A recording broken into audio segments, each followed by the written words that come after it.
As you know that my war on rape, sexual abuse and terrorism has begun from Kanyakumari on 11th of September. This is not an ordinary campaign. Why I say that this is a war? Because this hidden moral epidemic has grown multifold. It's growing everywhere in the country. And it's not an ordinary crime.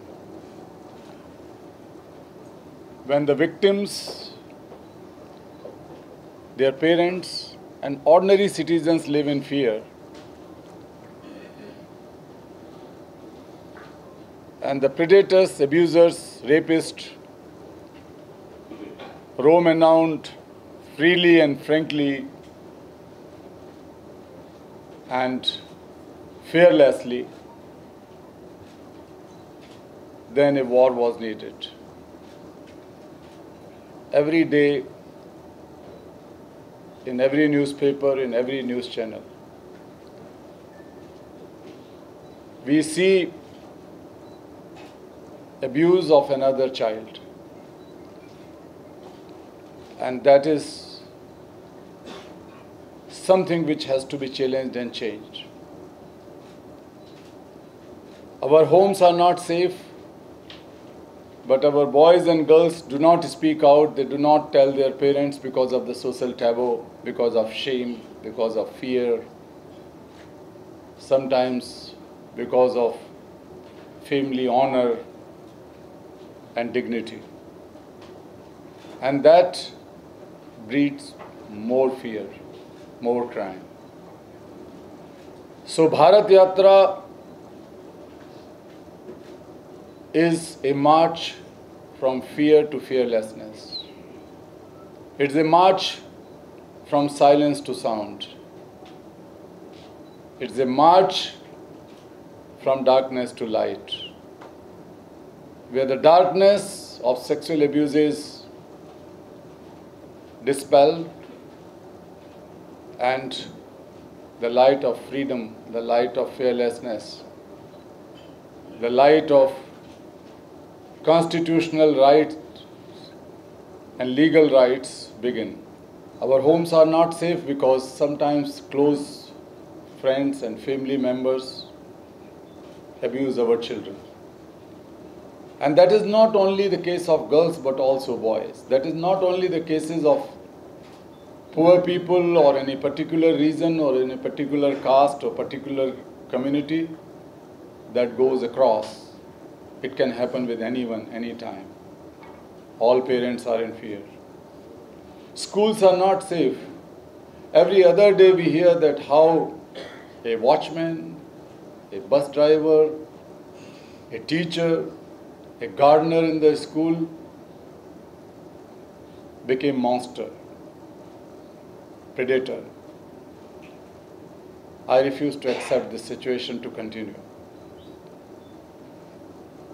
Many people thought that after winning the world's highest moral prize, highest prize, Nobel Prize, one can sit idle, one can sit and talk as celebrity, as a preacher, but no.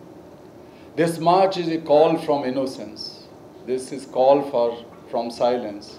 This is call for fear because my children are being raped. And I am going to say it that I am not going to allow it to continue. I am going to tell to all those abusers that I stop you now. I will do whatever I can do. I am knocking every door without any hesitation, without any shame, without any reason. I am knocking every door.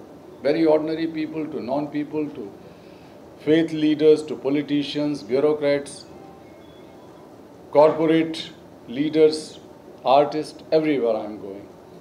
because my country is in danger. If one single child is in danger, India is in danger. If our schools are not safe, then India is not safe. And that is the reason today I am making an appeal.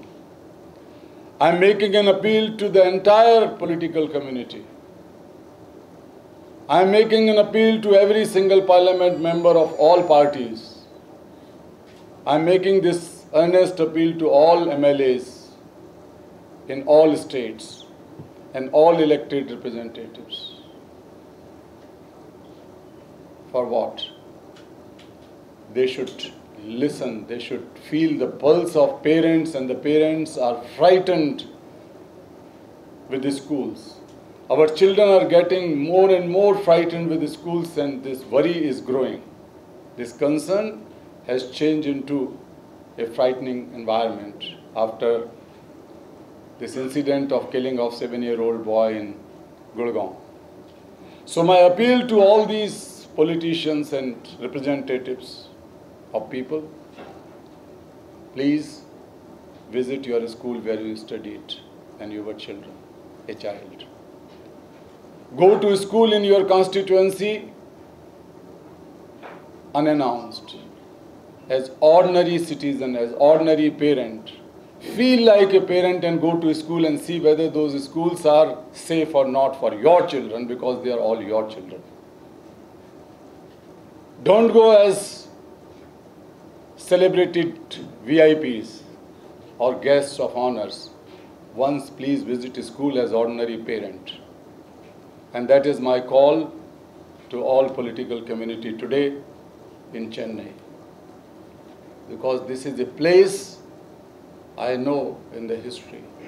This is the place of long struggle against discrimination and injustices.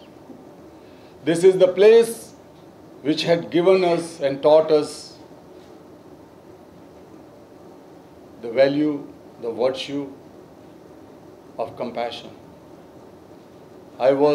When I was a child and I read about the great Saint Thiruvalluvar, so many things he has written and said centuries ago.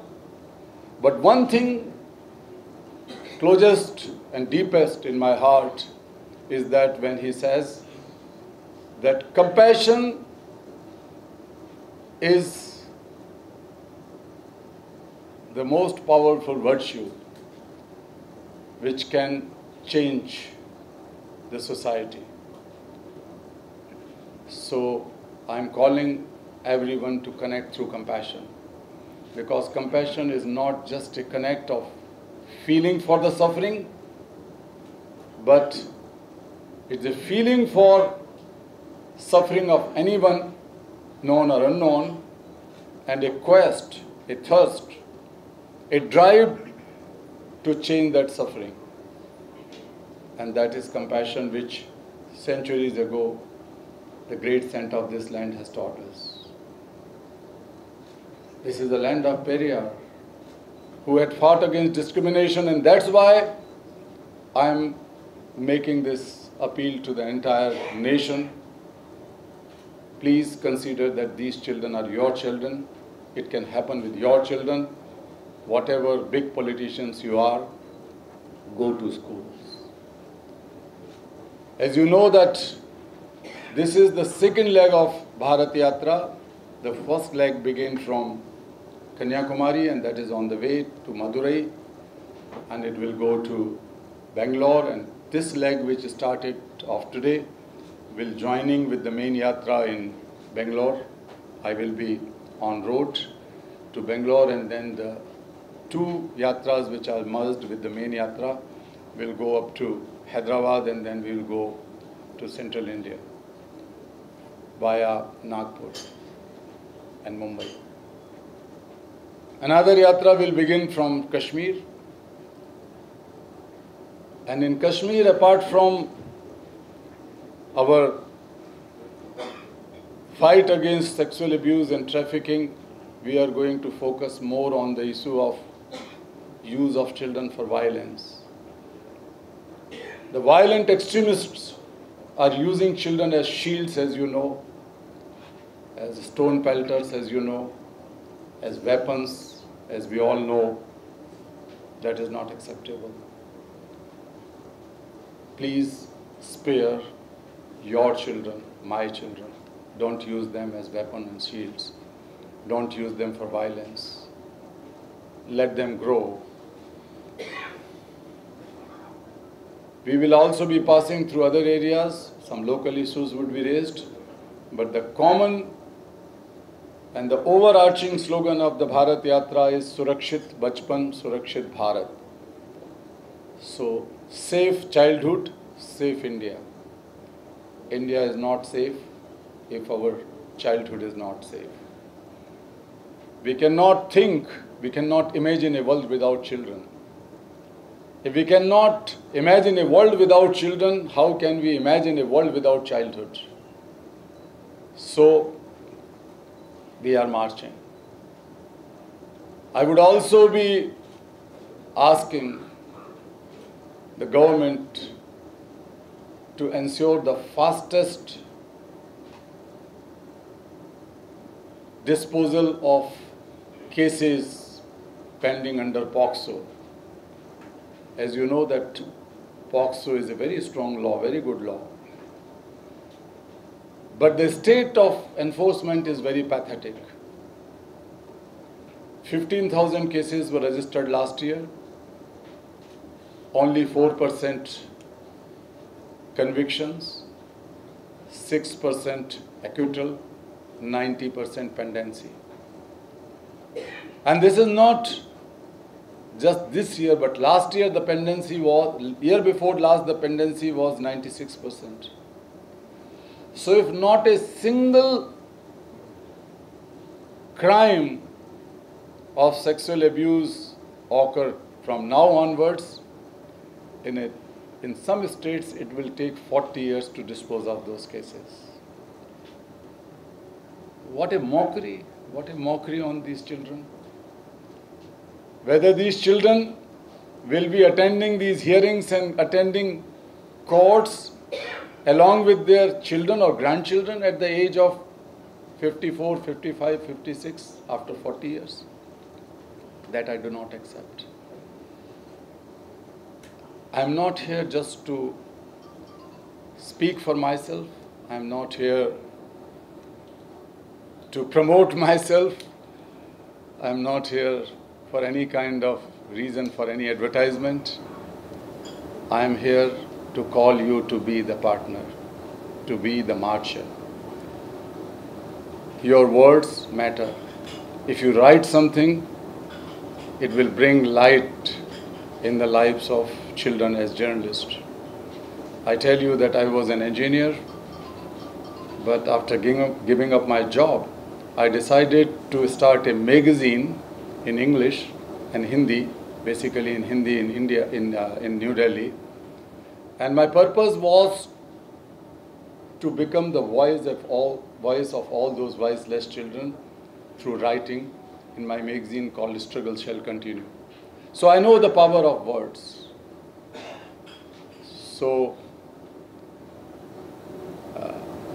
And the power of social media, the power of television is much more stronger. So please join us in this war on rape. Save our children, save India. Tamil Nadu is not isolated. This is, as I said, the growing epidemic all across India. Unfortunately, nobody has the exact figure because we can tell something on the basis of the reported cases under NCRB data, the National Crime Record Bureau data, that changes from state to state. But we should have more clear knowledge about it, which we don't have. The reported cases, as I said, are minimal. 10 years ago, there was a report released by Government of India, UNICEF and some NGOs, and it was quite revealing that 53% of India's children before attaining the age of 18 are sexually abused. So 2 out of 1 child is sexually abused. Sometimes the child knows it, sometimes does not know. Most children do not know about the bad touch. They feel uncomfortable if their relatives or their uncles, so-called uncles or neighbors touch them, and they feel uncomfortable, but they don't know that it is a sexual abuse, but it is happening. So my sense is that it is growing because of several reasons. And one reason is fearlessness among the perpetrators and the fear in the society and social taboo. Strongly demand an age-appropriate and culture appropriate sex education in schools. It is not just good touch and bad touch, which is now existing in some schools, definitely, but not in the remote areas, not in the government schools, so it should be the part of curricula. Whereas schools should be the safest haven for children. And that requires a lot of effort. So I'm not talking about the legal efforts. Today I made this call, this appeal to the politicians. If they go themselves, then they will feel whether the schools are safe or not. So that will send a strong message to the school authorities on one hand. It will help in restoring confidence among children and parents who are frightened now. Day by day these things are happening, and it creates a lot of fear. So who else will do if not the elected representatives who have power, and they can change, and they must change. I met Prime Minister several times, and I met before Yatra also, and he had strongly supported Yatra. He has sent a written a letter of support, which was read out in Kanyakumari. But I am also in very regular contact with the Minister of Human Resource Development, and brought all these ideas, including one simple principle in education, that now we have right to education. But how we are going to promote rights through education and rights in education system. So right of protection inside the school should be the part of the entire education system, but rights to education will help children to be empowered and protect themselves. So that is something which we have been demanding, and I will keep on working on it, definitely, and Yatra will work on it, because there are legal angles, there are political angles, there are educational angles to solve this problem. So I am working on all these. Pal Bhaskar and Abdul Ghani are the organizers here in Tamil Nadu and the entire South Indian region. So they come from NGOs, the civil society community, but my brothers and friends for many, many years.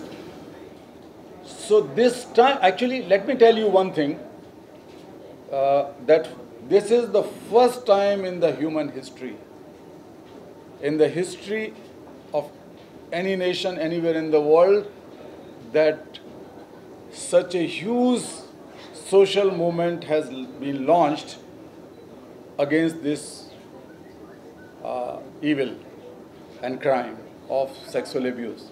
And that is not the problem, singular. India cannot be singled out for that. It's a global scenario, and also in the so-called industrialized and developed countries, we come across the similar things.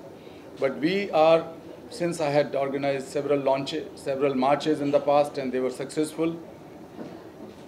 In Indian context, the most successful was the Shiksha Yatra, or education march, which had demanded amendment in the constitution in 2001. That also began from Kanyakumari and reached up to Delhi via Kashmir, with this singular demand that education should become the fundamental right in our constitution.